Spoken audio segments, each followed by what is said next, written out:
और 108वीं भारतीय विज्ञान कांग्रेस की शुरुआत आज होनी है। प्रधानमंत्री मोदी कार्यक्रम को संबोधित कर रहे हैं।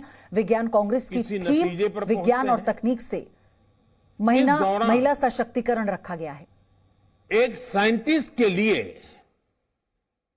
हर कदम पर डेटा जुटाना और उसे एनालाइज करना बहुत महत्वपूर्ण होता है। 21वीं सदी के आज के भारत में हमारे पास दो चीजें बहुतायन में है। पहली डेटा और दूसरी टेक्नोलॉजी। इन दोनों में भारत के साइंस को नई बुलंदियों पर पहुंचाने की ताकत है। डेटा एनालिसिस की फील्ड। ये अपने घर में जो 2 एक्स्ट्रा बेडरूम है उसमें होम स्टे बिजनेस करके महीने का 60,000 कमा रहे हैं। आपको भी ये करना है तो फ्रीडम ऐप को अभी डाउनलोड कीजिए। तेज रफ्तार से आगे बढ़ रही है। ये इंफॉर्मेशन को इनसाइट में और एनालिसिस को एक्शनेबल नॉलेज में बदलने में मदद करती है।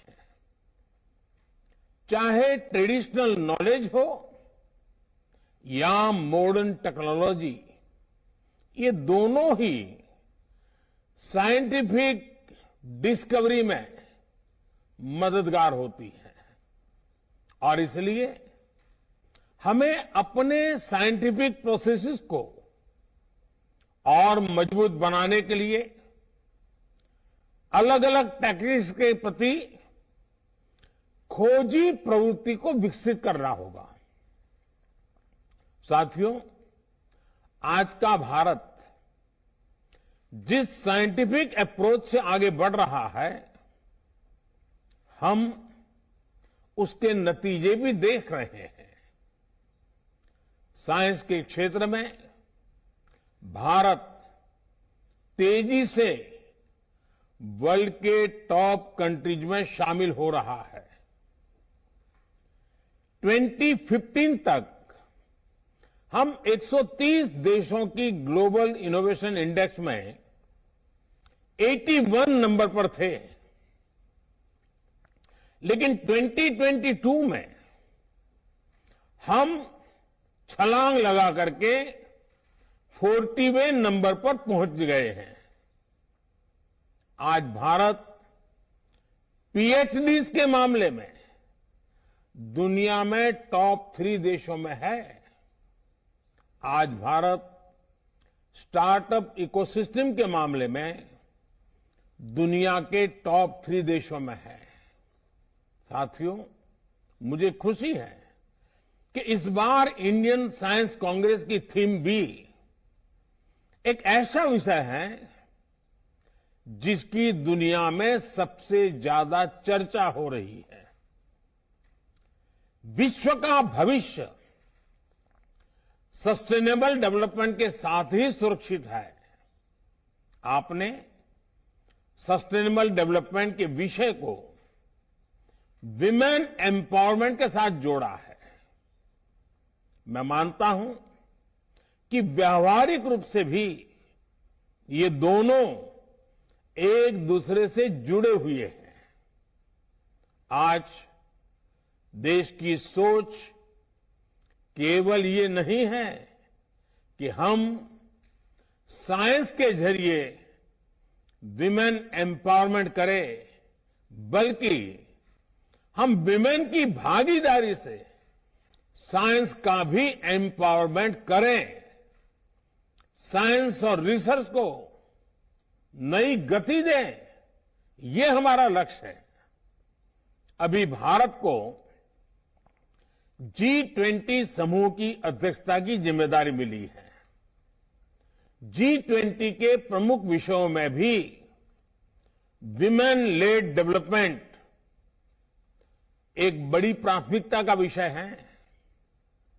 बीते 8 वर्षों में भारत ने गवर्नेंस से लेकर सोसाइटी और इकोनॉमी तक इस दिशा में कई ऐसे असाधारण काम किए हैं जिनकी आज चर्चा हो रही है।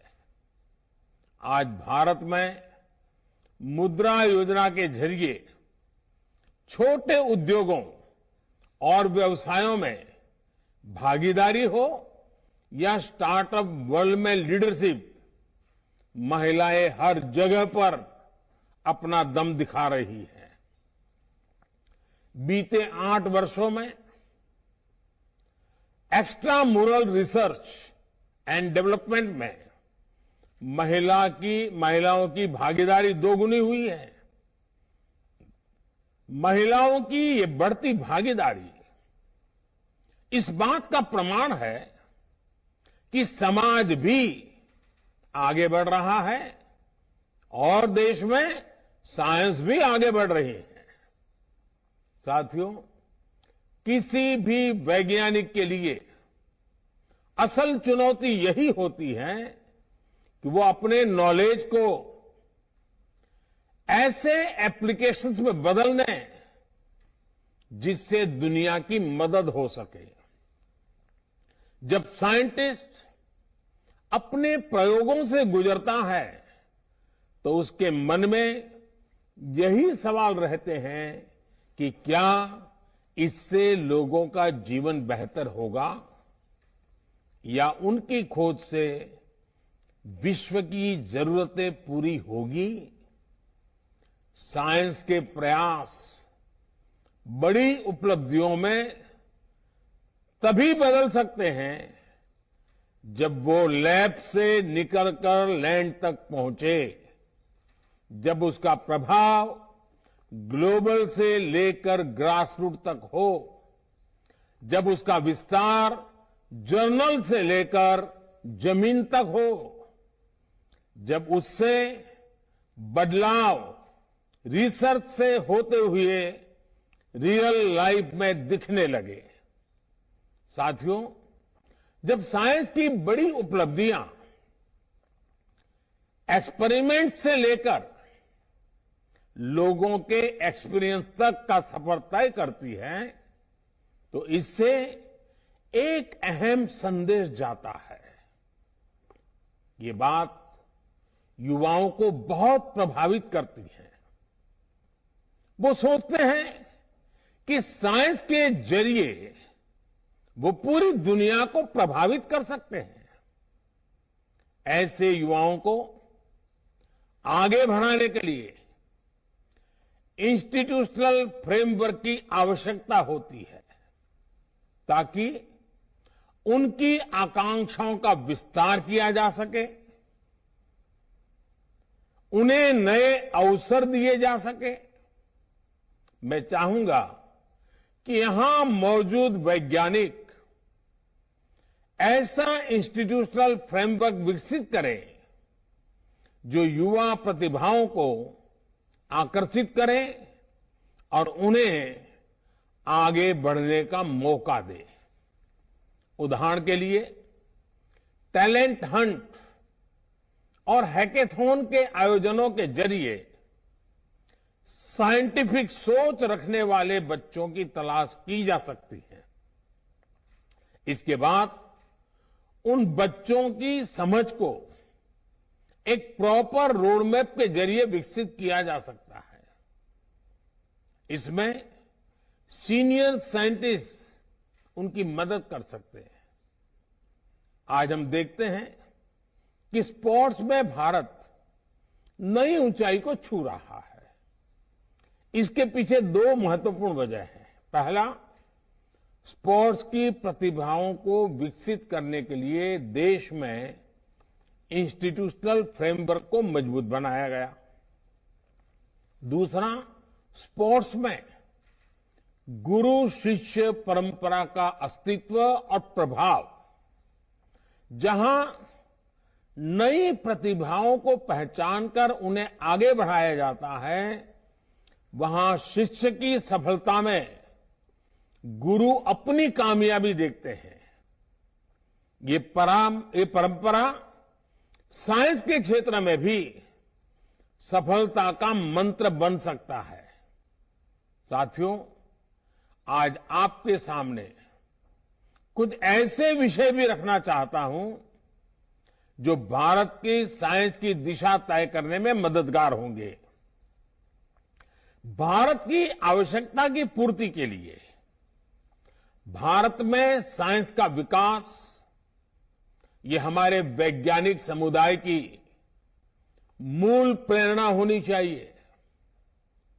भारत में साइंस भारत को आत्मनिर्भर बनाने वाली होनी चाहिए। हमें यह भी ध्यान रखना है कि आज दुनिया की 17-18% मानव आबादी भारत में रहती है।